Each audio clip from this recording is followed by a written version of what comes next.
మిత్రులకు పేరు పేరున నమస్కారాలు. అదేవిధంగా మిత్రుడు జిల్లా ప్రధాన కార్యదర్శి భాస్కర్ రెడ్డి గారు, మాజీ ఐడిసిఎం చైర్మన్ పెద్దలు తారాచంద్ గారు, మన మండల పార్టీ అధ్యక్షుడు గంగాధర్ గారు, అదేవిధంగా దర్పల్లి మండల అధ్యక్షుడు బాబరాజ్ గారు, నవీన్ గౌడ్ గారు, చందర్ గారు, వీళ్ళందరూ గౌరవ సర్పంచులు. అదేవిధంగా మోపాల మండల పార్టీ అధ్యక్షుడు కూడా ఉన్నారు సాయిరెడ్డి గారు, నవీన్ గౌడ్ గారు.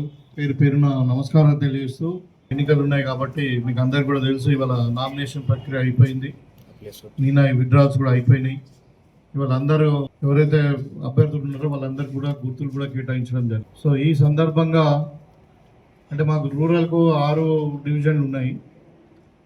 ఒక డివిజన్ ఏమో ఆర్మూర్ నియోజకవర్గంలో ఉంది, నంబర్ 2 డివిజన్ మాణిక్ బండార్ ఆ ఏరియా. తర్వాత మిగతా 53 డివిజన్లు కూడా మొత్తం కూడా నిజామాబాద్ అర్బన్లో ఉన్నాయి. సో ఇవాళ కాంగ్రెస్ పార్టీ ఈ యొక్క నిజామాబాద్ మున్సిపాలిటీ అనే కాదు, బోధన్లో కానీ, ఆర్మూర్లో కానీ, భీమ్గల్లో కానీ, మరి ఇంకా కామారెడ్డి కానీ, అన్ని మున్సిపాలిటీల దగ్గర దగ్గర 116 మున్సిపాలిటీలలో 7 మున్సిపల్ కార్పొరేషన్లో ఇలా ఎన్నికలు జరుగుతాయి. ఇవాళ గతంలో 2 సంవత్సరాల నుండి ముఖ్యమంత్రి గారి ఆధ్వర్యంలో ఈ ప్రభుత్వం చేసినటువంటి సంక్షేమ పథకాలు, ముఖ్యంగా పేదవారికి సంబంధించినంత మటుకు సన్న బియ్యం కావచ్చు, రేషన్ కార్డులు కావచ్చు, అదేవిధంగా 200 యూనిట్ల కరెంటే కావచ్చు, అదేవిధంగా ఉచితంగా ఆర్టీసీ ప్రయాణం మహిళలకు, మరి అదేవిధంగా ఇందిరమ్మ ఇల్లు, ఒకవైపు ఇవన్నీ కూడా రైతులకు బోనస్ ఇవ్వడము, రుణమాఫీ చేయడము, అన్నిటికంటే ముఖ్యం మహిళలకు 0 వడ్డీ రుణాలు. సో ఇవన్నీ కూడా సంక్షేమ పథకాలు చాలా గ్రాండ్గా ప్రతి పేదవానికి వాళ్ళ రీచ్ అయినాయి. సో ప్రభుత్వం యొక్క ఆలోచన విధానాలు కూడా ఏమున్నాయంటే, ఇలా గ్లోబల్ సిటీగా హైదరాబాద్ను తయారు చేయాలి, రంగాన్ని అభివృద్ధి చేసి రైతును రాజును చేయాలి, మహిళలను సెల్ఫ్ ఎంప్లాయ్మెంట్ కింద మహిళా స్వశక్తి పేరు మీద 0 వడ్డీతోని 1 కోటి మంది మహిళలను కోటీశ్వరులు చేయాలా అనే వాళ్ళ బిజినెస్ ఎక్స్పాండ్ చేయడము, అంటే వాళ్ళ సెల్ఫ్ అంటే స్వలంబన, ఆర్థిక స్వలంబన కొరకు ఏదైతే ప్రభుత్వం ఆలోచిస్తూ ఉందో. అదేవిధంగా విద్యార్థులు చదువుకున్న వాళ్ళకి స్కిల్స్ డెవలప్ చేసి మరి ఉద్యోగం రావాలి, చదువుకుంటే సరిపోదు, ఉద్యోగాలు రావాలి కాబట్టి మరి ఆరోగ్యవంతమైన తెలంగాణ ఏర్పడడానికి ఒకసారి స్పోర్ట్స్ యూనివర్సిటీ, సీఎం కప్పులు, ఇవన్నీ కూడా మీకు తెలిసి ఇలా. సో ఒక రకంగా ఒక మార్పు 2 సంవత్సరాల్లో క్లియర్గా కనబడ్డది. ఒకప్పుడు విధ్వంసమైనటువంటి తెలంగాణ, అప్పుల పాలైనటువంటి తెలంగాణ, కుటుంబ పాలనలో ఇరుక్కుపోయినటువంటి తెలంగాణ, ఫ్యూడలిస్టిక్ పాలనతో గడిల పాలనలాగా పరిపాలించిన తెలంగాణ ఇలా స్వేచ్ఛగా మరి బాబాసాహెబ్ అంబేద్కర్ గారు రాసినటువంటి రాజ్యాంగం స్ఫూర్తిగా ఇలా ప్రజాస్వామ్యబద్ధంగా ప్రజాపాలన జరిగింది. సో ఈ సందర్భంగా మన ఏది సర్పంచ్ ఎన్నికలని, సర్పంచ్ ఎన్నికలలో అన్ని జిల్లాలలో దగ్గర 60 to 70% సర్పంచ్ స్థానాలన్నీ కూడా కాంగ్రెస్ పార్టీ కైవసం చేసుకుంది. అక్కడక్కడ మా వాళ్ళే పోటీ ఎక్కువై 2-3 నిలబడడం వల్ల కొన్ని సీట్లు కోల్పోయిన వాళ్ళ వాస్తవంగా సమన్వయ లోపం ఉండింది.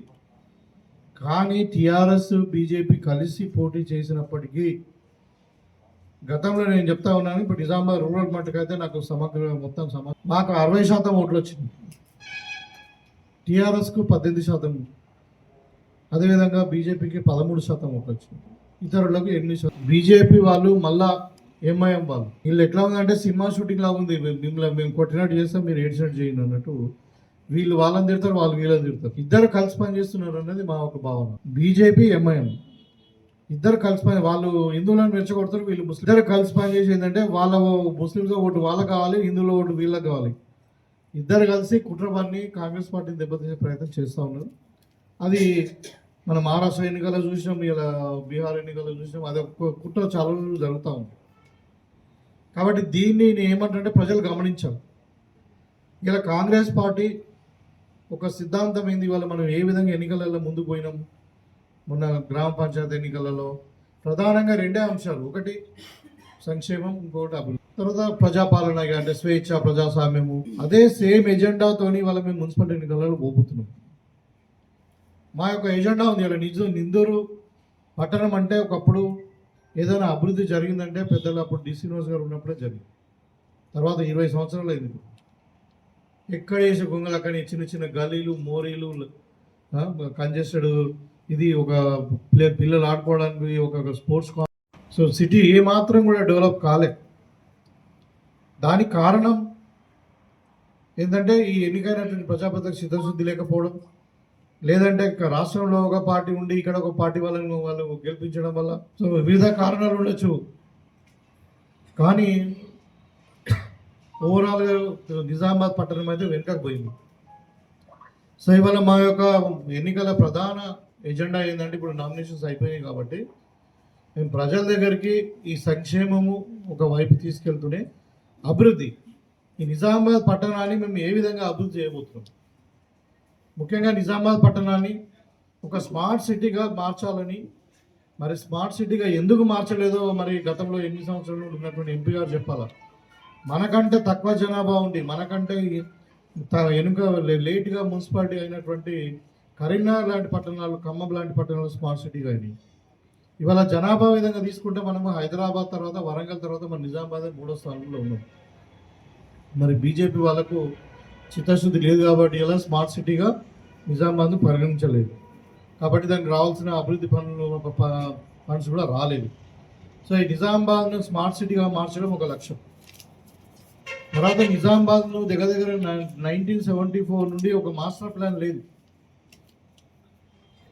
ఏదో టీఆర్ఎస్ వాళ్ళు కొద్ది మధ్యన ప్రయత్నం చేసిన తర్వాత వాళ్ళు ఇక్కడ ఉన్న rural MLA and urban MLA ఇంకా వాళ్ళందరూ కలుసుకొని ఇక రియల్ ఎస్టేట్తో మాట్లాడుకొని అది ఏం చేసారో అదైతే పోయింది.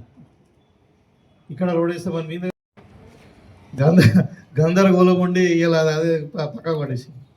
సో మేమేందంటే ఇలా ఒక 50 ఏళ్ళ ప్రణాళికలతో నిజామాబాద్ పట్టణాన్ని ఒక అగ్రగామి డెవలప్డ్ పట్టణంగా డెవలప్ చేయడానికి కావాల్సిన మాస్టర్ ప్లాన్ మేము తయారు చేయబోతున్నాం.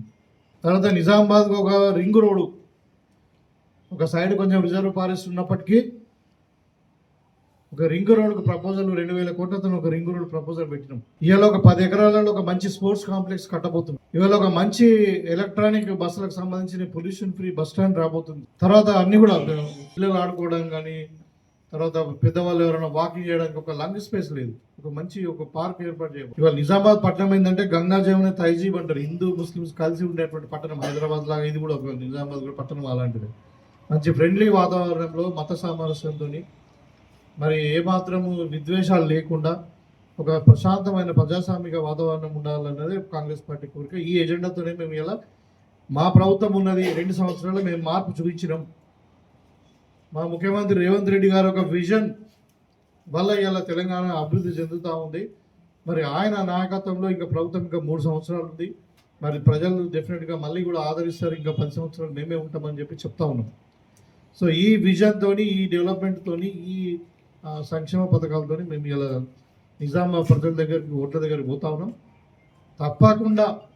తప్పకుండా కాంగ్రెస్ పార్టీ 35 పైచిలకు కార్పొరేషన్ డివిజన్ను గెలుచుకొని ఇండిపెండెంట్గా మేయర్ స్థానాన్ని కైవసం చేసుకోబోతుంది. ఇట్స్ ద గ్యారంటీ రాసుకోండి. ఇదే కాదు, మీరు ఇవాళ 117లో దగ్గర 100 మున్సిపాలిటీస్ కూడా మేము కైవసం చేసుకోబోతున్నాం. అదేవిధంగా 7 కార్పొరేషన్స్ కూడా మేము కైవసం చేసుకోబోతున్నాం. ఇవాళ బీజేపీ వాళ్ళు ఏదో మాట్లాడుతున్నారు, నిజామాబాద్ను ఇందూరుగా మారుస్తామని. ఇందూరు అన్నది అందరికి తెలుసు, కొత్తగా మార్చేది లేదు. ఒక పట్టణానికి 2 పేర్లు ఉంటాయి వాడుక భాషలో. ఇప్పుడు మన మనిషికి ఇంట్లో ఒక పేరుతో పిలుస్తారు, పేరు ఇంకొకటి ఉంటుంది.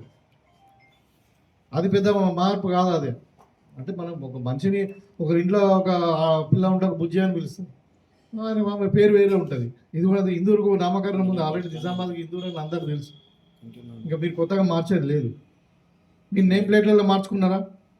మీకు విజిటింగ్ కార్డులలో ఏముందో చూసుకోండి. అరవింద్ కాదు ఏముంది, ఇలా మన నిజామాబాద్ అర్బన్ ఎమ్మెల్యే ఏముంది visiting card, Nizamabad urban constituency MLA అని ఉందా, లేకుంటే ఇందూరు పార్లమెంట్ అని ఉందా? అంటే ఇవన్నీ ప్రజలను మభ్యపెట్టడానికి, రెచ్చగొట్టడానికి ఏదో ప్రయత్నం చేస్తూ ఉన్నారు. వాళ్ళ దగ్గర ఎజెండా లేదు. గతంలో 28 మంది కార్పొరేటర్స్ బీజేపీ నుండి గెలిచిన తర్వాత వాళ్ళు సగం మంది టీఆర్ఎస్ దగ్గర అమ్ముడుపోయింది,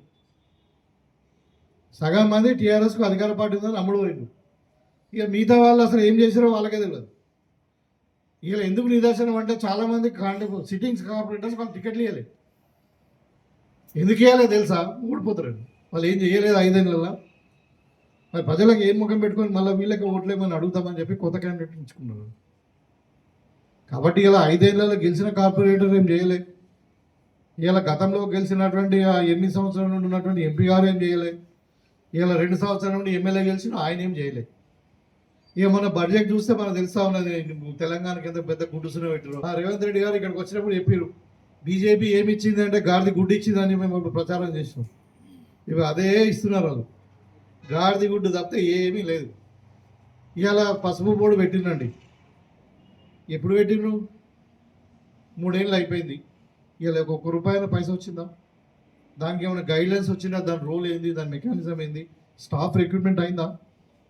ఒక సెక్రటరీని పెట్టిండండి, ఒక చైర్మన్ పెట్టిండ్రు, ఇద్దరు కలిసి ఒక గంట సేపు కూర్చుంటే చాలా కూర్చుని పోతుంది. అక్కడ ఏమైనా యాక్టివిటీ కనబడుతుందా నీకు? సీడ్ ప్రాసెసింగ్ అవుతుందా? లేకుంటే మార్కెట్ ఎగ్జాంపుల్ చెప్తాను, బీజేపీ వాళ్ళు చేసింది శూన్యం. అందుకే మేము ప్రజలకు పిలిపియదలుచుకున్నాం, ఏంటంటే ప్రభుత్వం ఏదైతే ఉందో దానికే పట్టం కట్టండి. ఇలా కాంగ్రెస్ పార్టీ అధికారంలో ఉంది, రేవంత్ రెడ్డి గారు ముఖ్యమంత్రిగా ఉన్నారు. మీరు కార్పొరేషన్ మేయర్ కూడా కాంగ్రెస్ పార్టీని ఎన్నుకుంటే అభివృద్ధిలో మనం ముందుకు సాగుతాం. మన తెలంగాణలో మన నిజామాబాద్ అనేది ఒక ప్రముఖమైన పట్టణం.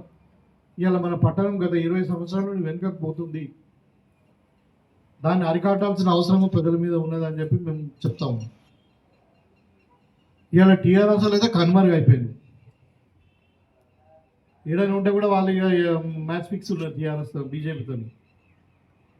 నేను కాంగ్రెస్ పార్టీకి క్లియర్గా సెక్యులర్ పార్టీ, మాకు బీజేపీ ఎంత దూరమో ఎంఐఎం కూడా అంతే. ఇద్దరు కలిసి పనిచేస్తున్నారని చెప్తా ఉన్నారు కదా పోలరైజేషన్ కొరకు. ఇది ఓట్ పోలరైజేషన్ అంటారు. ఆ పోలరైజేషన్ కొరకు ఇద్దరు కలిసి పనిచేస్తారు. ఇద్దరు ఎజెండా ఒకటే, ముస్లిం ఓట్లు వాళ్ళు తీసుకోవాలా, హిందూ ఓట్లు వీళ్ళు తీసుకోవాలా, సెక్యులర్ పార్టీని కాంగ్రెస్ పార్టీని డ్యామేజ్ చేయాలనే కుట్ర ఉంది. కాబట్టి డెఫినెట్గా నిజామాబాద్ ప్రజలు దాన్ని భగ్నం చేయబోతా ఉన్నారు. నిజామాబాద్ ప్రజలు తెలివైన వాళ్ళు 100% కాంగ్రెస్ పార్టీకి పట్టం కడతాం. పారదర్శకంగా ఇలా గెలిచే క్యాండిడేట్లకే మేము టికెట్లు ఇచ్చినాం. సర్వేలు చేసి 4 సర్వేలు చేసి ఒక సెలక్షన్ కమిటీ అని పెట్టి, స్క్రీనింగ్ కమిటీ అని పెట్టి, పెద్దలు ఉత్తమ్ కుమార్ రెడ్డి గారి నాయకత్వంలో, అదేవిధంగా పిసిసి ప్రెసిడెంట్ మహేష్ అన్న గారి ఆధ్వర్యంలో, పెద్దలు సుదర్శన్ రెడ్డి గారి ఆధ్వర్యంలో, తర్వాత షబీర్ అలీ గారి ఆధ్వర్యంలో మేము టికెట్లు ఇచ్చినాం. సో ఈ సందర్భంగా ఇది అయితే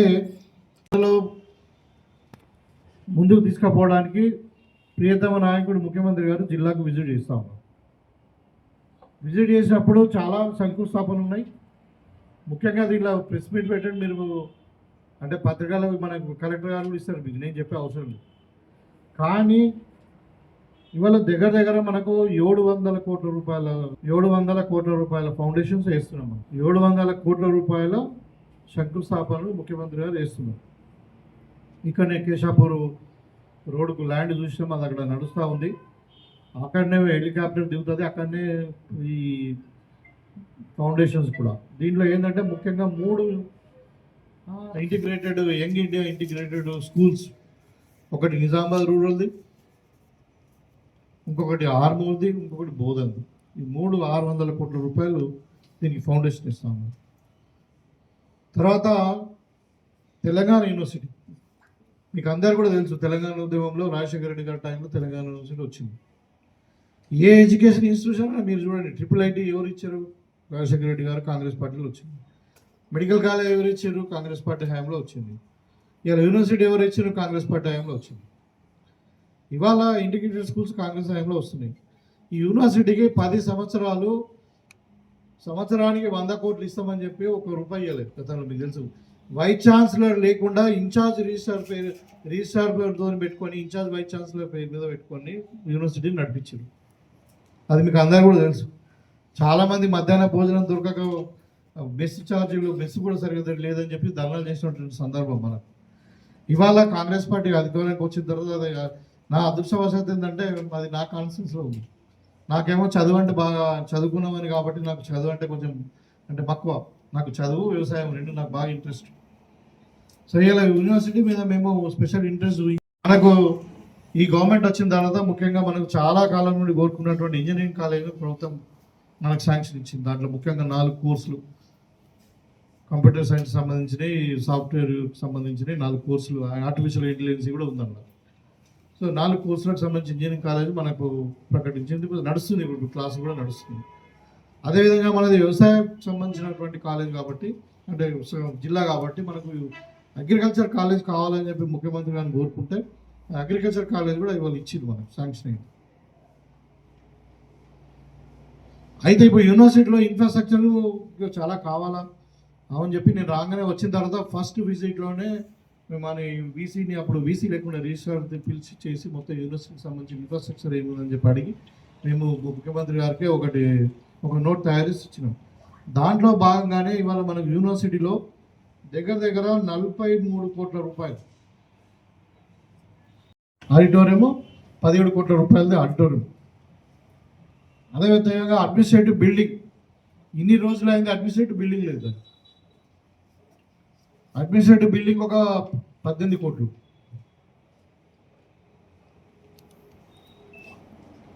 తర్వాత ఈ ఇంజనీరింగ్ కాలేజ్ ఇచ్చింది కాబట్టి ఇంజనీరింగ్ కాలేజ్ కోర్సులు ఏం చేస్తున్నారంటే ఇప్పుడు ఆల్రెడీ ఒక సైన్స్ బిల్డింగ్ ఉంది, ఆ సైన్స్ బిల్డింగ్లో నడిపిస్తున్నారు. దాని కొరకు మనం ఒక 10 కోట్లతోని ఇది మొత్తం 43 కోట్ల రూపాయల వరకు ఇప్పుడు దాంట్లో ఫౌండేషన్స్ ఉన్నాయి. అది కాకుండా ఎస్సీ కాదు అంటే మన బాయ్స్ అండ్ గర్ల్స్ కలిసి ఎస్టీ సబ్ ప్లాన్ కింద ఒక 20 కోట్ల రూపాయల హాస్టల్స్, 10 కోట్లు బాలికలకు, 10 కోట్లు బాలు అంటే బాయ్స్ అండ్ గర్ల్స్ కొరకు each 10 course 20 course hostels for ST పిల్లలకు.